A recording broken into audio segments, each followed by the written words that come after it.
তাপস রায়ের বাড়িতে, বরানগরের বিধায়ক, তিনি মন্ত্রী ছিলেন, সেই তাপস রায়ের বাড়িতে বউবাজারে ছাদে কেন্দ্রীয় বাহিনীর নজরদারি, সেখানেও নিশ্ছিদ্র নিরাপত্তার ঘেরাটোপ কেন্দ্রীয় বাহিনীর।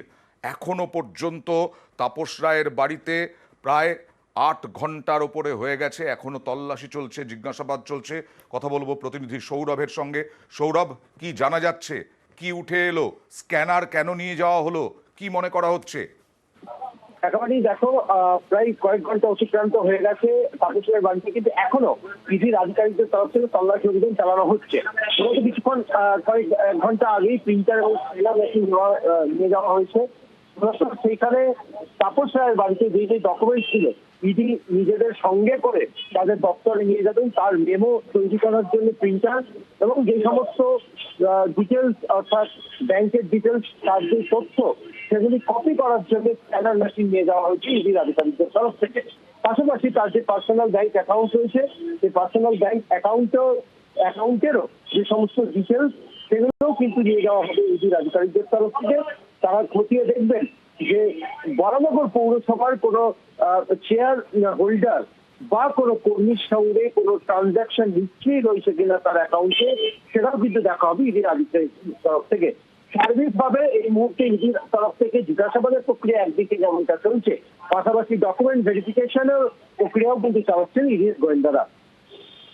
আচ্ছা সৌরভ, এই যে অ্যাপার্টমেন্টে থাকেন, তো একটা আবাসনে থাকেন তাপস রায়, সেখানকার লোকেদের কি বেরোতে বা ঢুকতে দেওয়া হচ্ছে?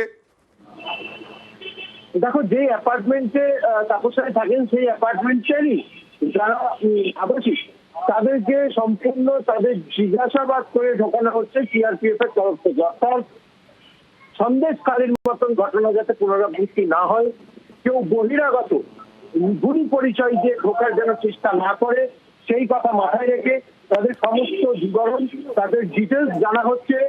সেই অ্যাপার্টমেন্টের কেয়ারটেকার বা দারোয়ানের কাছে ভেরিফাই করা হচ্ছে, তারপরই তাদেরকে প্রবেশ দেওয়া হচ্ছে। আচ্ছা, তার মানে আবার বলছি, এই অতি সক্রিয় একেবারে বিভিন্ন জায়গাতেই, সে বউবাজারে হোক, লেকটাউন শ্রীভূমিতে হোক, সব জায়গাতেই একেবারে তাপস রায়ের বাড়িতে হোক, শ্রীভূমিতে হোক, সব জায়গাতেই তৎপর।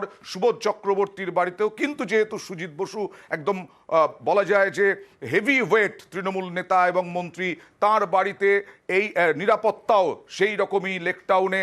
আর এই নিয়ে রাজনৈতিক তরজা তো চলছেই, আপনারা দেখছেন একের পর এক স্ক্যানার নিয়ে ঢুকছে।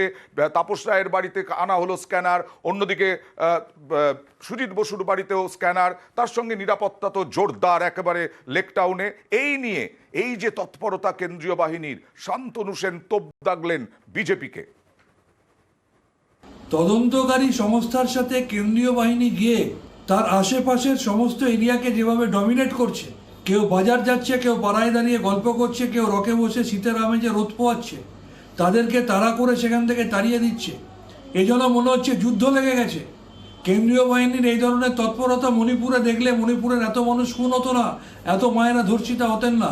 নির্বাচনের সময় এই ধরনের এরিয়া ডমিনেশন হয় না।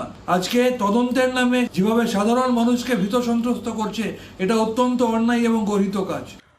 দিলীপ ঘোষের সঙ্গে কথা বলেছিলাম আমরা, তিনি বলছেন কাশ্মীর ঠান্ডা হয়ে গেছে, মণিপুরও ঠান্ডা হয়ে যাবে, কিন্তু এখানে যা ঘটছে তা ভয়ঙ্কর। দেখুন, ওনার আগে কাশ্মীরের কথা বলতেন, কাশ্মীর ঠান্ডা হয়ে গেছে, এখন মণিপুরের কথা বলছে, মণিপুরও 40 বছর ধরে চলছে, ও ঠান্ডা হবে। মণিপুর কাশ্মীরের চেয়েও ভয়ঙ্কর অবস্থা পশ্চিমবাংলার। আজকে যে সক্রিয়তা, আমরাও বলছি এর আগে থেকে কেন ইডি সিবিআই করেনি, তাহলে এত মানুষ লুণ্ঠিত হতো না, এত যুবক যুবতীর ভবিষ্যৎ অন্ধকার হতো না, বিক্রি হয়ে যেত না। যে সরকারের শিক্ষামন্ত্রী, খাদ্যমন্ত্রী, মন্ত্রীরা জেলে, এমএলএরা জেলে, যে সরকারের এমপি চুরির দায়ে তার চাকরি যায়, তাদের আবার ডায়লগ শুনতে হবে নাকি? পুরো আপাতমস্তক চোদ্দের সরকার, তারা সব কটাতে গড়াতে ভরা উচিত, সব কটা নেতাকে ঢোকানো উচিত। এতে সকালবেলা মুখ দেখাও পাপ,